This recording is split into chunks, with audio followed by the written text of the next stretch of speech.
Yesus, terima kasih untuk berkat Tuhan. Hari ini kami mau memulai ibadah Life Kid. Tuhan berkati Cici Koko yang akan melayani dalam nama Yesus. Dalam nama Yesus, amin. Shalom adik-adik Life Kids, kembali lagi di ibadah online Life Kids. So adik-adik gimana nih kabarnya? Semoga semuanya dalam keadaan baik, dalam keadaan sehat ya. Nah adik-adik, hari ini kita mau memuji Tuhan sama-sama. Jadi Cici undang adik-adik semua untuk bangkit berdiri. Kita mau sama-sama gerakin tangan kita, kaki kita, mulut kita, bahkan seluruh tubuh kita untuk kemuliaan nama Tuhan. Adik-adik siap? Ayo kita nyanyikan lagu pujian ini ya. Mataku melihat kebaikan Tuhan, telingaku mendengarkan firman Tuhan, dan mulutku bernyanyi memuji Tuhan. Tangan dan kakiku menari bagi Tuhan.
Adik-adik masih semangat? Wah, pastinya masih semangat dong ya. Adik-adik, sekarang saatnya kita mau nyatakan bahwa kita mau jadi anak-anak terang yang terus memancarkan kasih Tuhan bagi dunia. Kita nyanyikan lagu ini bareng dengan You Like Kids ya. Ku mau jadi terang, ku mau jadi terang, ku mau bersinar dalam gelap. Ku mau jadi terang, ku mau jadi terang, bersinar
undang Tuhan masuk dan menuntun kehidupan kita hari ini sampai selamanya. Kita mau angkat lagu pujian ini bersama dengan New Life Kids ya adik-adik.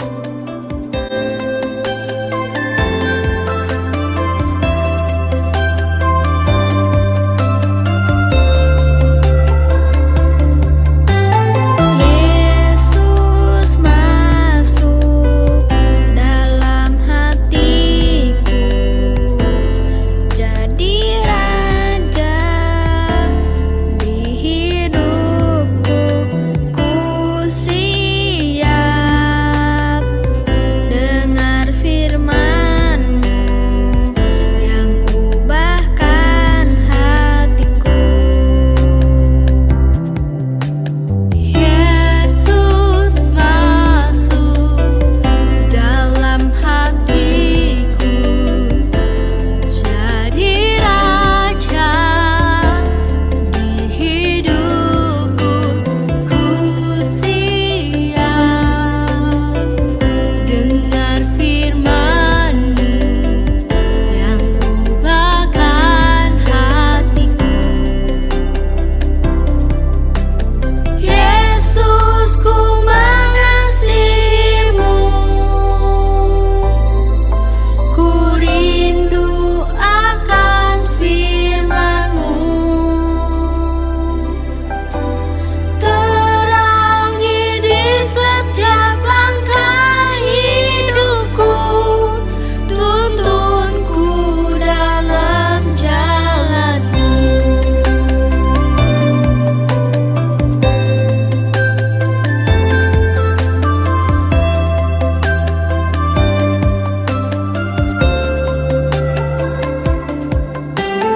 Yesus masuk dalam hatiku, jadi raja di hidupku. Ku siap dengar firman-Mu yang ubahkan hatiku. Yesus, ku mengasihi-Mu, ku rindu akan firman-Mu. Terangi di setiap langkah hidupku, tuntunku dalam jalan-Mu.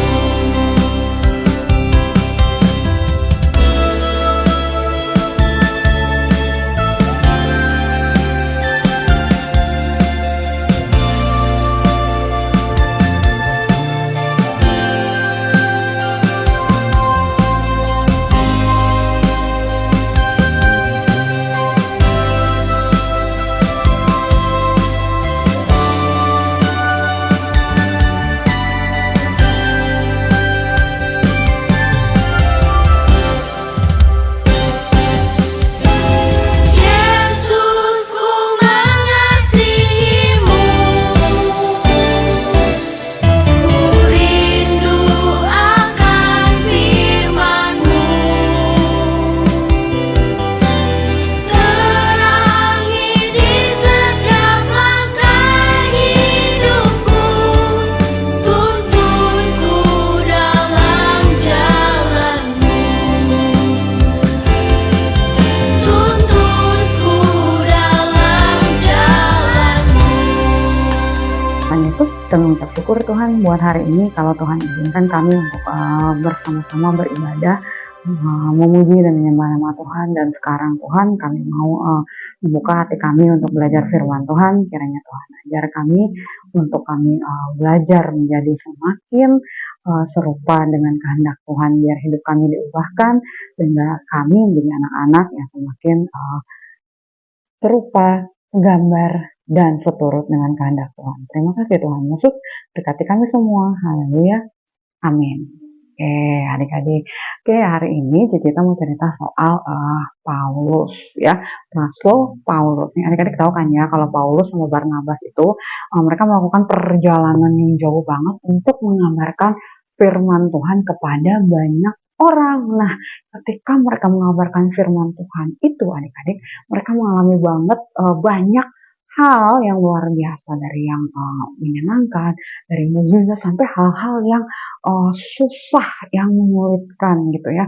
Mereka mengalami banyak banget hal itu, tapi mereka nggak menyerah adik-adik. Mereka terus berusaha melakukan yang terbaik. Nah adik-adik, suatu saat waktu Paulus dan Barnabas sudah selesai memberitakan firman Tuhan sampai ke banyak tempat, mereka memutuskan nih untuk kembali lagi ke tempat awal mereka memulai perjalanan mereka, itu ke Antioquia. Waktu mereka kembali ke Antioquia, mereka menceritakan nih kepada orang-orang di sana apa saja yang sudah mereka alami ya adik-adik ya.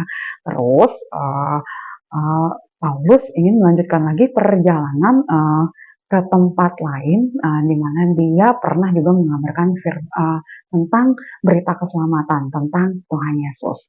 Tapi kali ini dia nggak bersama Barnabas lagi, dia mengajak Silas untuk pergi bersama-sama dengan dia. Jadi salah satu tempat yang mau dikunjungi Paulus saat itu adalah namanya Filipi nih adik-adik. Di sana di Filipi ada sebuah sungai nih, di mana orang-orang para wanita berkumpul untuk berdoa dan sama-sama memuji Tuhan gitu ya. Nah, waktu itu Paulus dan Silas pergi nih ya ke tempat itu. Dia bertemu dengan wanita-wanita itu, terus mereka bercerita tentang perjalanan mereka, terus mereka beribadah bersama, terus mereka juga menceritakan tentang mukjizat Tuhan dan segala sesuatu yang terjadi. Mereka menguatkan orang-orang Kristen yang ada di sana. Mereka bercakap-cakap dengan banyak orang Kristen yang ada di Filipi ini adik-adik. Nah, waktu suatu saat ketika Paulus dan Silas sedang menuju ke tempat ibadah itu adik-adik, tiba-tiba ada seorang wanita yang mengikuti mereka. Wanita ini terkenal sebagai seorang peramal. Dia peramal yang hebat banget. Dia mendatangkan banyak uang buat tuan-tuannya karena dia diberikan kekuatan, dia diberikan kuasa oleh iblis adik-adik. Jadi dia bisa tahu tentang masa depan. Jadi dia bisa meramal orang-orang, terus orang-orang yang dia ramal itu bisa mendapatkan keuntungan, bisa mendapatkan uang. Jadi waktu itu wanita ini mengikuti Paulus dan Silas. Terus dia berseru-seru nih kalau dengan suara nyaring bilang nih, 2 orang ini akan memberitahukan kalian jalan keselamatan. 2 orang ini akan memberitahukan kalian tentang gimana caranya dosa kalian bisa dihapuskan gitu ya. Waktu itu banyak banget orang yang ikutin dan mendengar kata-kata perempuan ini. Sama banyaknya dengan orang-orang yang mengikuti Paulus dan Silas ketika mereka mau mendengarkan tentang kisah perjalanan mereka dan tentang Tuhan Yesus. Nah, adik-adik, wanita ini mengikuti Paulus dan Silas berhari-hari sehingga Paulus dan Silas merasa nggak enak gitu ya diikutin terus. Terus wanita itu mengatakan kata-kata yang sama terus-menerus. Jadi waktu itu Paulus menoleh, dia menatap wanita itu, terus dia mengusir roh jahat yang ada di dalam wanita itu. Dia bilang, keluarlah engkau roh jahat dari wanita ini. Nah, ketika itu juga roh jahat itu keluar dari peramal ini adik-adik. Nah, ketika roh jahatnya keluar, perempuan ini jadi nggak bisa lagi meramal kan adik-adik, dan tuan-tuannya nih yang memperkerjakan wanita ini jadi nggak bisa dapat uang lagi ya kan. Terus gimana dong menurut adik-adik, apa yang mereka rasakan? Ya adik-adik, mereka jadi marah. Mereka marah kepada Paulus dan Silas karena gara-gara Paulus dan Silas, perempuan ini jadi nggak bisa meramal lagi dan mereka nggak bisa dapat lagi keuntungan, ya kan? Nah, jadi mereka melaporkan Paulus dan Silas.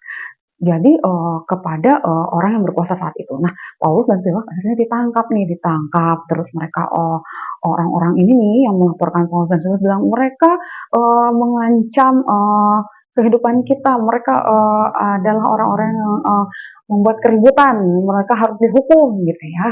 Orang-orang itu berteriak seperti itu. Intinya semua orang akhirnya berkumpul dan Paulus dan Silas akhirnya dipukulin nih, adik-adik dipukulin sampai mereka terluka, sampai mereka berdarah.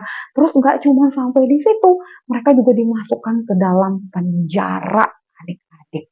Wah, mereka kaki dan tangannya dipasang ditahan dengan kayu, jadi mereka nggak bisa bergerak, mereka nggak bisa berjalan, yang namanya pasungan, mereka dipasung adik-adik. Jadi mereka berada di penjara yang paling tengah, terus di tempat yang lembab dan dingin, terus mereka juga habis dipukulin, terus mereka dipasung, pokoknya mereka mengalami hal yang sangat tidak menyenangkan. Nah, kalau menurut adik-adik, kalau adik-adik menjadi Paulus dan Silas, kira-kira adik-adik akan terus bersyukur atau malah jadi marah dan bersedih? Kalau Cici, mungkin kalau Cici jadi Paulus dan Silas, mungkin Cici bakalan sedih ya, karena loh, aku tidak melakukan kejahatan, aku cuma menceritakan tentang keselamatan, aku cuma menceritakan tentang Tuhan Yesus. Kok aku bisa dipenjara, dihukum, dan diperlakukan seperti ini? Nah, mungkin Cici akan seperti itu. Tapi adik-adik, Paulus dan Silas itu tidak seperti itu. Mereka tidak seperti mungkin reaksi kita kebanyakan, tapi mereka malah tetap bersuka cita. Walaupun mereka di penjara, mereka tetap bersuka cita, mereka tetap memuji Tuhan. Siang dan malam mereka terus memuji Tuhan. Sampai ketika mereka sedang tengah malam nih, ketika tengah malam mereka sedang memuji Tuhan, tiba-tiba adik-adik terjadi sesuatu yang luar biasa. Kira-kira apa menurut adik-adik? Iya, tiba-tiba terjadi gempa besar dan gara-gara gempa itu ya semua pintu penjaranya terbuka dan kalau misalnya pintunya terbuka kan bisa tahanannya semuanya kabur ya. Nah, waktu terjadi gempa itu kan kepala penjaranya denger kan ya, terus dia cepat-cepat menuju ke penjara, terus dia melihat kalau semua pintu penjara sudah terbuka, terus dia berpikir, aduh gimana nih, kayaknya semua tahanannya udah kabur. Kalau misalnya tahanannya kabur, aku pasti dihukum, aku pasti nggak akan dibiarkan tidak diapa-apain, tapi aku pasti dihukum berat gitu ya. Kepala penjaranya takut dan dia tidak mau dihukum, jadi dia memutuskan untuk mengambil pedangnya dan mencoba untuk membunuh dirinya sendiri. Tapi waktu dia mencoba untuk membunuh dirinya, Paulus bilang nih, hentikan itu, jangan lukai dirimu karena kami masih ada di sini. Jadi Paulus bilang, kami masih ada di sini, kami nggak kemana-mana. Wah, kepala penjaranya kaget, dia langsung menuju ke selnya Paulus dan Silas. Terus dia melihat betul Paulus dan Silas masih tetap ada di sana. Jadi nih, ketika melihat hal itu, si kepala penjara jadi percaya kepada Tuhan, terus dia bertanya, gimana ya biar aku juga punya beroleh keselamatan. Jadi waktu itu Paulus dan Silas bilang, kamu harus percaya kepada Tuhan Yesus. Nah, kepala penjaranya akhirnya minta nih, nggak cuma dia yang diselamatkan, tapi juga dia dan keluarganya. Jadi dia membebaskan Paulus dan Silas, terus dia membawa mereka ke rumahnya, dan juga dia meminta Paulus dan Silas untuk bercerita tentang Tuhan Yesus, bersaksi tentang Tuhan Yesus kepada keluarganya. Dan waktu itu adik-adik, semua keluarganya dari kepala penjara ini diselamatkan karena mereka percaya kepada Tuhan. Dan adik-adik besoknya ketika sudah kepala penjara sudah diselamatkan, terus Paulus dan Silas sudah bersaksi kepada keluarganya, besokannya para pembesar memutuskan untuk membebaskan Paulus dan Silas ya.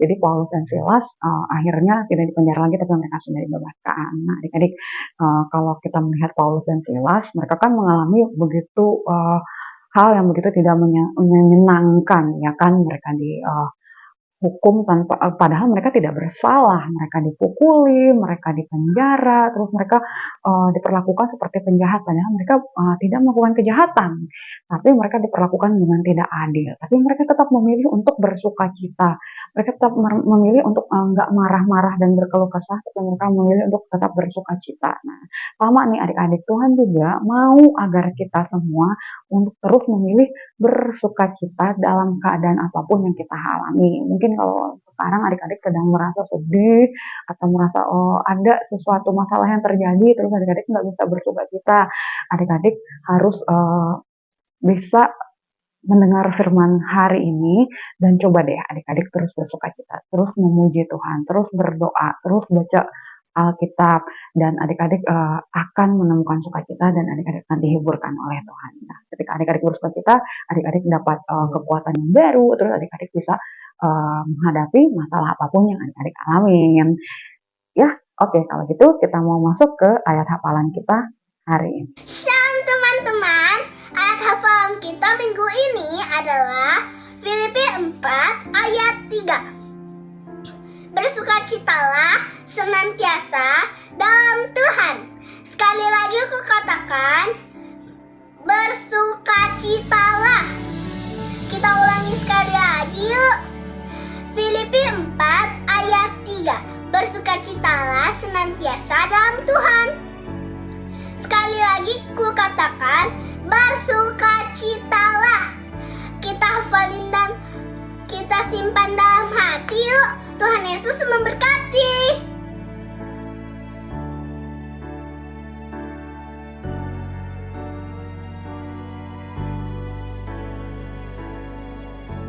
Yuk kita mau tutup firman Tuhan kita hari ini di dalam doa. Tuhan Yesus, kami mengucap syukur kalau Tuhan menyertai kami hari ini untuk sama-sama belajar firman Tuhan dan belajar untuk menjadi anak-anak yang terus bersukacita apapun yang kami alami, walaupun kami sedang sedih, walaupun kami sedang punya masalah, walaupun kami sedang tidak baik-baik saja. Tuhan ajar kami untuk terus bersukacita, mengucap syukur dan berserah kepada Tuhan. Kami percaya Tuhan akan tolong kami, Tuhan akan berkati kami, dan Tuhan akan sertai kami semua. Terima kasih Tuhan.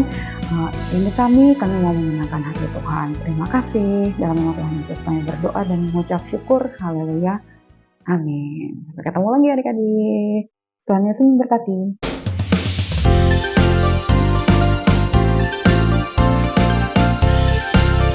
Jumpa lagi di Kids News. Aku mau ingetin teman-teman untuk memberikan persembahan di kontak atau amplop yang ada di rumah kalian masing-masing, atau menggunakan QR Code dengan bantuan mama papa.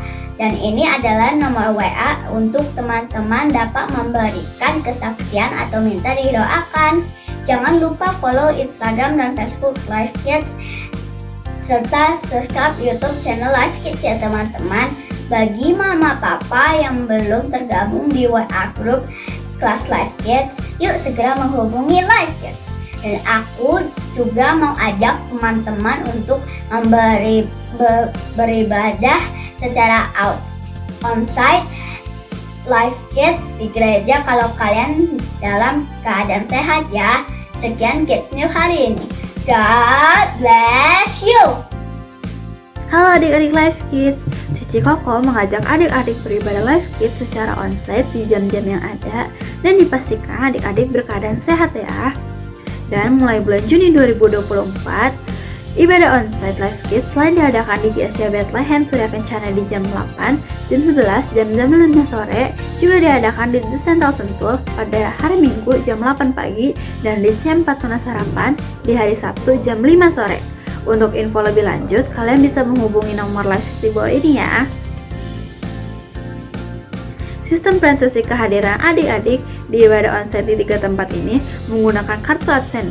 Jadi, setiap hari ibadah jangan lupa dibawa kartunya dan di-tap di mesin absensi. Dan yang pasti kalian jangan sampai hilang ya adik-adik. Untuk adik-adik yang belum mendapatkan kartu, kalian dapat menghubungi guru kelas masing-masing saat hadir di ibadah onsite. Hadiah kerajinan juga akan dihitung berdasarkan jumlah kehadiran adik-adik di ibadah onsite sesuai data yang masuk di sistem absensi Live Kids. Untuk adik-adik yang belum bisa beribadah Live Kids secara onsite, dapat beribadah secara online di YouTube Live Kids jam 9.30. Untuk adik-adik dan papa mama juga bisa dimohon memperhatikan info-info yang ada di grup WA kelas Live Kids atau media sosial Live Kids agar tidak ketinggalan info seputar kegiatan Live Kids ya. See you adik-adik, bye-bye!